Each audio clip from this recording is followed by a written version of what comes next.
Грипот ја зеде и втората жртва, 25-годишна девојка со Даунов синдром почина на Карел од компликации од грип. Ова е втор смртен случај од како претходно и 5-годишно девојче почина на клиниката за детски болести. И двете починати имали и други заболувања, велат лекарите. Двете екзитираа заради тешко оштетување на белите дробови, воспаление на белите дробови и тешко оштетување на црниот дроб.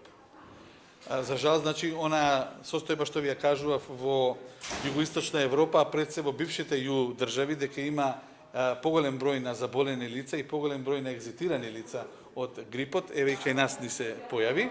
За жал тоа морам да го констатирам. И второ, дека бројот на заболените лица во останатите држави е далеку поголем, меѓутоа еве неделава се регистрирани и кај нас.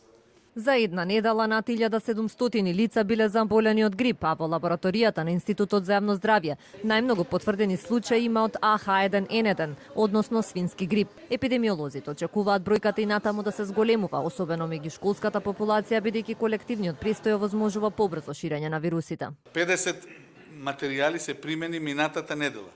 За најголем дел од нив е потврдено присуството, преку 50% се позитивни на H1N1 и H3. Меѓутоа, секој индивидуа е за себе, имунолошки систем, немаме сите исти.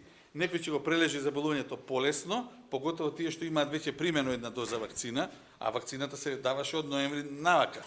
Некој има појак имунитет, со малку лежење или со мала температура ќе го помине грипот, некој ќе се залежи заради тоа што може да се направи поголема компликација, а поголемата компликација ви кажував дека основата воспаление на белите дробови, воспаление на синусите и, не дај Боже, воспаление на менингите и енцефалит. Најмногу заболени се регистрирани во Гостивар, Тетово и Скопје. Епидемиолозите тврдат дека лекот Тамифлу кој се користи како терапија за заболените го има во доволни количини.